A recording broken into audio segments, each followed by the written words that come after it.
Hi guys, welcome to our YouTube channel the plot ఫిక్సర్. ఈరోజు మనం discuss చేసుకోబోయే movie Radhe Shyam. Cinema release అయ్యి చాలా డేస్ అయింది, but still it's in my mind. ఈ సినిమా రిలీజ్కి ముందు వచ్చిన హూ ఇస్ విక్రమాదిత్య టీజర్ గుర్తుందా? ఆ ఇంటెన్సిటీ, ఆ మిస్టరీ చూసి నేను ఇది కన్ఫామ్గా ఒక సీరియస్ థ్రిల్లర్, ఇంటెన్స్ డ్రామా అని ఫిక్స్ అయ్యాను. డైరెక్టర్ రాధాకృష్ణ గారు కూడా చాలా ఇయర్స్ నుంచి ఈ స్క్రిప్ట్ మీద వర్క్ చేశానని చెప్పారు. సో ఎక్స్పెక్టేషన్స్ పీక్ ఉన్నాయి. కానీ థియేటర్ నుంచి బయటికి వచ్చాక నా ఫీలింగ్ ఏంటంటే, బాగాలేదని చెప్పలేను, అలాంటి బాగుందని గట్టిగా అనలేను. Just okay okay. ఒక విజువల్ మాస్టర్ పీస్ అవ్వాల్సిన సినిమా ఎందుకు ఇలా జస్ట్ ఓకేగా మిగిలిపోయింది? అసలు ఆ స్క్రిప్ట్లో ఉన్న లోపాలేంటి? Let's analyse and fix Radhe Shyam. రాధేశ్యామ్లో మనం అప్రిషియేట్ చేయాల్సిన విషయాల గురించి మాట్లాడుకుందాం. First one, visuals. అసలు విజువల్స్ తోపు ఉంటాయి. ప్రతి ఫ్రేమ్ ఒక పెయింటింగ్లా ఉంటుంది. రిచ్నెస్ అంటే ఇది. ప్రొడ్యూసర్స్ ఎక్కడ కాంప్రమైజ్ అవ్వలేదు. Second one, Prabhas looks.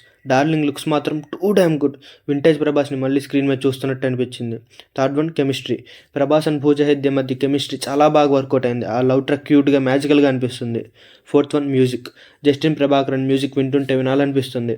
Songs అన్ని విజువల్గా, ఆడియోగా చాలా బాగుంటాయి. టెక్నికలీ ఈ సినిమా ఒక గోల్డ్ స్టాండర్డ్. ఇంకా రాధేశ్యామ్లో ఉన్న ప్రాబ్లమ్స్ ఏంటో చూద్దాం. మెయిన్గా ది టోన్. సినిమా సీరియస్గా వెళ్తున్న టైంలో కామెడీ సీన్స్ డిస్టర్బ్ చేస్తాయి. ఎస్పెషలీ ఆ హాస్పిటల్లో డెత్ ప్రాక్టీస్ చేసే సీన్. హానెస్ట్లీ చెప్పాలంటే it was kind of cringe. అలాంటి సీన్స్ మూవీ ఫ్లోని డిస్టర్బ్ చేస్తాయి. ఇంకా ట్రైలర్లో ప్రభాస్ బ్లడ్తో తడిచి నడుచుకుంటూ వచ్చే షాట్ చూసి ఏదో పెద్ద ఫైట్ ఉంటుంది అనుకున్నాం. కట్ చేస్తే అది ఒక స్కేట్ బోర్డ్ యాక్సిడెంట్. హీరోని చంపడానికి విలన్ వస్తుంటే హీరో స్కేట్ బోర్డింగ్ మీద నవ్వుకుంటూ వెళ్ళడం ఏంటి? మూవీలో ప్రతి క్యారెక్టర్ విక్రమాదిత్యని పొగుడుతూనే ఉంటారు. ఇతను గొప్ప పామిస్ట్, విధిని శాసించగలడు అని. కానీ మనకు మాత్రం హీరో జస్ట్ ట్రైన్ ఇన్సిడెంట్స్ చెప్పడం, లేదా నువ్వు బిజినెస్ మ్యాన్ అవుతావు అని చెప్పడం, ఇలా చిన్న చిన్న లోకల్ ఈవెంట్స్ మాత్రమే ప్రిడిక్ట్ చేసినట్టు చూపించారు. మై క్వశ్చన్ ఏంటంటే, why is he so great? ఆ గ్రేట్నెస్ మనం ఫీల్ అవ్వాలంటే డైలాగ్ సరిపో, ఒక స్ట్రాంగ్ బ్యాక్ స్టోరీ ఉండాలి. ఇక్కడే ది ప్లాట్ ఫిక్సర్ సొల్యూషన్ ఇస్తున్నాడు. సినిమా లెంత్ అప్రాక్స్ 2 గంటల 15 నిమిషాలు ఉంది. దాన్ని ఇంకొక 15 నిమిషాలు పెంచి 2 గంటల 30 నిమిషాలు చేసి ఒక పవర్ఫుల్ ఫ్లాష్ బ్యాక్ పెట్టి ఉంటే మూవీ వేరే రేంజ్లో ఉండేది. Now imagine this back story. Vikramaditya పాస్ట్లో ఒక వరల్డ్ వైడ్ ఈవెంట్, అంటే సునామీ కానీ, ఎర్త్క్వేక్ కానీ, ఒక వార్ని కానీ ప్రిడిక్ట్ చేసి ఉండాలి.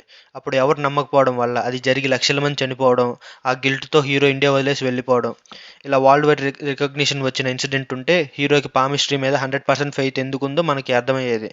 ఆడియన్స్కి హీరో క్యారెక్టర్ మీద రెస్పెక్ట్, ఎమోషన్ కనెక్ట్ అయ్యాయి.